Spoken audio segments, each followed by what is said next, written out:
Hello everyone, Top at Waffle here again to continue working on optimizing our CSGO competitive level. We're starting out by loading the CSGO SDK and then Hammer World Editor from there. We're picking up right where we left off last time. Last time we discussed how the visibility engine chops up our level into visleaves and how those help draw the level at render time. We then also touched on how hint and skip can be used to manually optimize our level with visleaves. We then went into my workflow on how I optimize a level. This started with finding objects that still need to be func detailed in our level, setting unseen faces to no draw, and setting fade distances on props that can afford to be rendered in and out depending on our position from them. Today we're going to start with hint and skip. I touched on how this worked previously, and if you haven't seen that, I suggest you go back and watch it, as this is a very crucial, important part of how Source Engine renders your level. They are the basis of how all optimization entities function. The first hint brush that I want to create is a horizontal hint across the entire top of all of my buildings. As of right now, the visibility engine may think that if we're standing in middle, we should be able to see some of the stuff over in B due to how high the visleaves stretch into the sky. We can use the horizontal hint brush across our entire level to help mitigate this. Since hint and skip brushes can just collide through your world, what I do is create a giant brush, and the only face that I'm concerned with is the top face. I want it so it's Z fighting, or essentially colliding with the top of my buildings here. This is the perfect spot for this brush to be. I'll then browse for the hint texture and then right click to apply it. If you're only going to make one hint brush in your level, this is the one to make. After we've made a hint brush, we can hide it. We don't need to see it anymore. And if you have a ton of hint brushes in your level and you don't want to see them while you're working on it, you can go to the auto section of your viz groups and under tool brushes, uncheck hint and skip.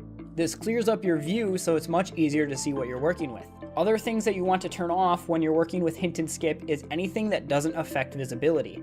We don't want to see these objects because they may confuse us on what hint and skip will affect. So let's turn off everything by unchecking auto, turning world geometry on, and then turn off tool brushes. This will leave us with just the world brushes in our level that are currently splitting visibility. Let's add a few more hint and skip brushes so we can understand how this works. I'll select skip, and the next brush that I want to create is down here. I want to split diagonally across this point here, so that way players who are walking down this alley here won't see what's rendered in the metro until they actually get there.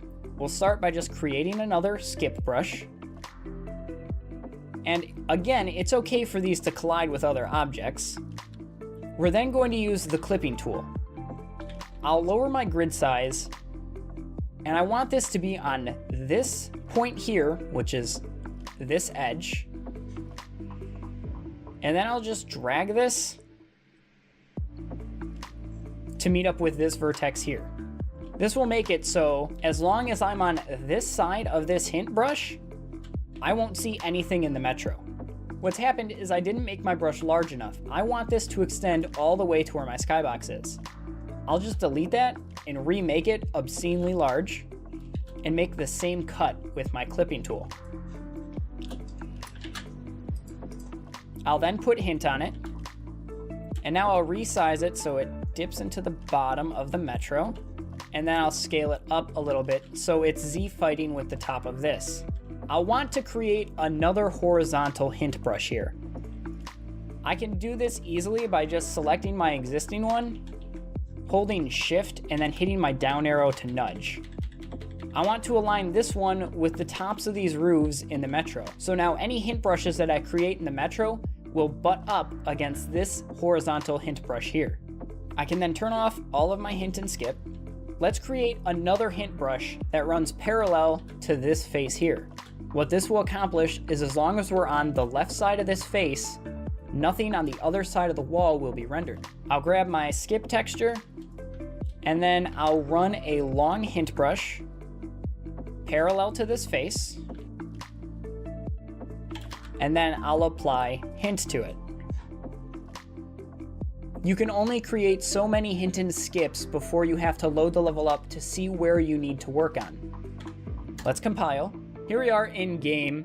The two commands that we want to have on when we're working with hint and skip in game is mat Wireframe 1, and Matte Leaf Viz 1. As of right now, the built-in optimization isn't terrible. Due to the hint brush that I've created here, we can't see any of the metro. As soon as I cross this line, it starts to be rendered because I can then see it. Also, as soon as I cross this line here, all of that will be hidden because it's no longer in my PVS. Now that I'm in the metro, we put that hint brush right along this face here. So now as soon as I cross this, the rest of the metro will begin being rendered. What I'll most likely end up doing is placing another hint brush diagonally across this face, and all I want to do now is just see what's being rendered that shouldn't be rendered. Right now, this is actually pretty good. There's not too much needlessly drawn objects. Another good thing to remember when you're optimizing is you don't have to do this 100% perfect. If the level remains at a stable, playable frame rate, you don't need to diddle it to death. Of course, you'll always be able to get better frame rate with more optimization, but once the level runs on a potato, you don't need to make it run on a turnip. It already runs on the potato. Let's create that diagonal hint brush that I was talking about, but again, let's only turn on what matters to hint and skip. I'll make this giant brush, and then use my clipping tool to clip it diagonally across this face. And then apply hint to the face that I want to split the viz leaves on. You'll notice that this brush is a bit larger than it needs to be. The only face that we care about is the hint face, which means I can make this brush a little bit more attractive to work with in Hammer by clipping the back off of it. This doesn't affect anything since skip is on those faces. Now when I'm on this side of the hint brush, everything that's on the other side of this wall will not be rendered. That's the last hint brush that I want to make down here in the metro. Since when I was playtesting through it a minute ago, everything seemed to be rendering pretty well. There wasn't too much excess in any area that I noticed. You'll want to revisit your optimization as you work on the level to see if you can improve it in any areas. Just look for areas that have objects needlessly rendered. The next optimization entity that I want to look at is an area portal. Area portals serve two purposes: calling geometry and removing entire areas from rendering. Area portals can be thought of as a doorway. They separate our map into areas, and each area portal must touch two. You'll notice that this area portal has one face touching one area and one face touching another area. This is how area portals must be set up. One face per one area, and an area portal must only touch two areas. This area portal has separated our level into the area on the left with the player spawn and the area on the right with just the barrels. When we look through the area portal, it's going to sample every frame and determine what should and should not be rendered. This is not a super costly operation, and it does help performance a considerable amount in highly dense areas. You do want to be careful that putting too many area portals in one section of your map can decrease performance instead of increase performance, due to the amount of sampling that each area portal has to perform for visibility tests. Right now, I'm looking through an area portal. Everything seems fine, I can walk through it, but if you notice, as soon as these barrels would leave my view, they're no longer being rendered. We can visualize the area portals in our level by using R Draw Portals 1. We now have this green box fit around our area portal brush. This green box is what our game is sampling every frame to see what should be drawn on the other side. As soon as we walk through it, the effects of the area portal are negated and we go back to hint and skip optimization. Now let's add area portals into our level. I'll add area portals over at B site and CT spawn. We first want to identify what areas of our level will need area portals. To seal off B site from the rest of the level to create the two areas that every area portal needs to touch, we'll need an area portal in the doorway to CT spawn, the doorway to middle, both doorways to T spawn, and an area portal to seal in the top of the bomb site. We can start by going over to CT spawn and creating a brush with the area portal texture. This brush should be fitted inside of other world brushes. Then press Ctrl T and change its class to a Func area portal. Click apply, and that's all we have to do. We need to do the same thing to these other doorways. I can just copy and paste this and fit it into each other door.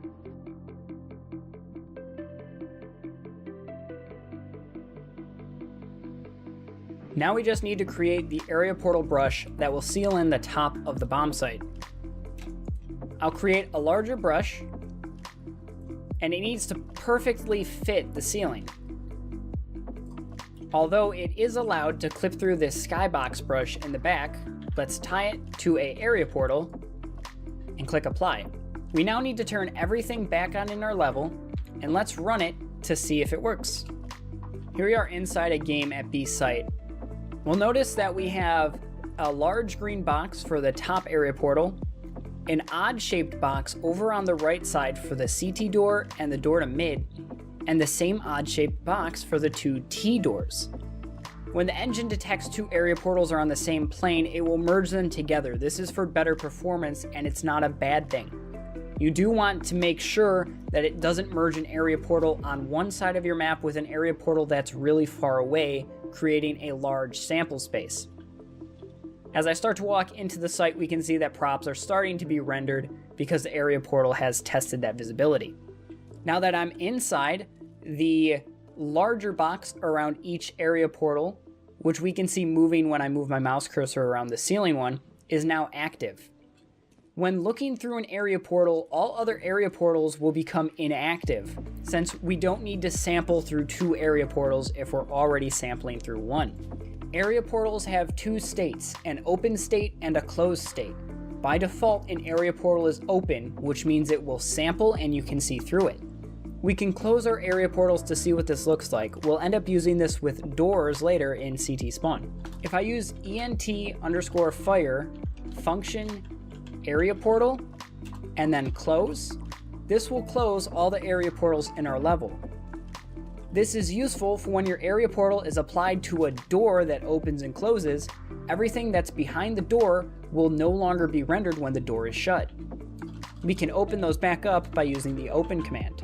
Let's add area portals to the CT spawn area and to mid. We can start out by adding an area portal to these doors here. I currently don't see the doors, so we can turn them on by checking the point entities box in my auto viz groups. I'm only concerned with these door models themselves, so I can hide the frame. I need to put an area portal inside of the doors. The doors are thick enough so we can place an area portal in between them. And once that's done, we press Ctrl T, set it to an area portal, and what I want to use here is name of linked door. I can use my eyedropper and I'll pick doors 1. This will tie the area portal to the function door rotating. When the door is open, the area portal's open. When the door is closed, the area portal's closed. I'll set the initial state to closed, since the doors are starting closed. Now to seal off into two areas, we need to close this doorway up. I'll use what's called an area portal window here so we can see how those function. Area portal windows work just like a regular area portal, but they have a brush fade in and out on top of them. This is useful for larger, longer maps where you have some objects that you don't want to always be rendered until you're closer to them. We can start by creating the area portal like normal, and then press Ctrl T and turn it to an area portal window. Now we need to create an entity on top that will fade in and out. I'll do a search for black. I'll use the CS Italy black, and I want to create another brush on top of my area portal window. I'll tie this brush to a function brush entity, and I'll just give it a name,